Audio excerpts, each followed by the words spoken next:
नमस्कार दोस्तों, आपका स्वागत है हमारे चैनल पर। आज हम बात करेंगे उस महारानी की 3 शर्तों की, जिसने कर दिया था भगवान राम के ओरछा पहुंचने का मार्ग सुंदर और रहस्यमयी। भगवान राम की जन्मभूमि अयोध्या और कर्मभूमि देश भर में अलग अलग स्थान रहे हैं, लेकिन उनकी सत्ता बुंदेलखंड के ओरछा से चलती है। आज सदियों बाद भी यहाँ श्री राम पूरे ठाठ के साथ विराजमान हैं और अपनी सत्ता का संचालन करते हैं। क्या आपको पता है कि भगवान राम अपनी 3 शर्तों पर ओरछा आए थे? अगर नहीं तो जानने के लिए वीडियो में अंत तक बने रहे। अयोध्या में आपने देखा होगा कि रामलला की बाल लीलाओं की जीवंत स्मृतियां हैं। ठीक उसी तरह रामलला बुंदेलखंड के ओरछा में भी श्री राम राजा के रूप में विराजमान हैं। 4 पहर की आरती में राजसी वैभव के साथ उन्हें पहरे पर खड़े सिपाही सशस्त्र सलामी देते हैं और राम यहाँ के जनजीवन की सांसों में धड़कते हैं। अयोध्या और ओरछा का करीब 600 वर्ष पुराना नाता है। 16वीं शताब्दी में ओरछा के बुंदेला शासक मधुकर शाह की महारानी कुंवरी गणेश अयोध्या से रामलला को ओरछा लाई थी, लेकिन इसके लिए महारानी को श्री राम की 3 शर्तें माननी पड़ी थीं। पौराणिक कथाओं के अनुसार, जब ओरछा के शासक मधुकर शाह कृष्ण भक्त हुआ करते थे और उनकी पत्नी रानी कुंवरी गणेश राम भक्त थीं। जब प्रभु दर्शन को लेकर एक बार उनके यहाँ चर्चा हुई तो सबसे बड़ा सवाल ये आ गया कि आखिर वृंदावन जाएं या अयोध्या।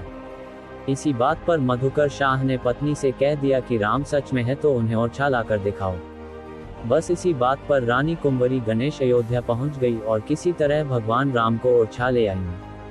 महारानी कुंवरी अयोध्या जाकर प्रभु राम के दर्शन के लिए तप करने लगी, लेकिन जब काफी समय के बाद उन्हें भगवान ने दर्शन नहीं दिए तो वो दुखी मन से सरयू में कूदने का फैसला किया। लेकिन जैसे ही उन्होंने सरयू की ओर कदम बढ़ाया, भगवान श्री राम बाल स्वरूप में उनकी गोद में आकर बैठ गए।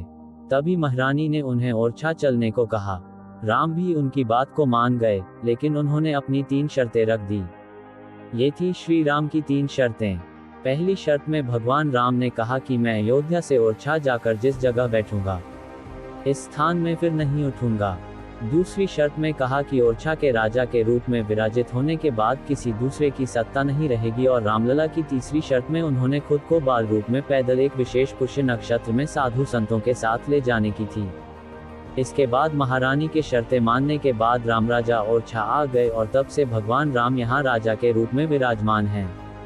इस पौराणिक कथा में छिपी रहस्यमयी बातें हमें ये दिखाती हैं कि कैसे एक महारानी ने भगवान राम को अपने राज्य में लाने के लिए उनकी शर्तों का समर्थन किया। यह अनुभव हमें हमारे समृद्धि और भक्ति के पथ पर आगे बढ़ने के लिए प्रेरित करता है।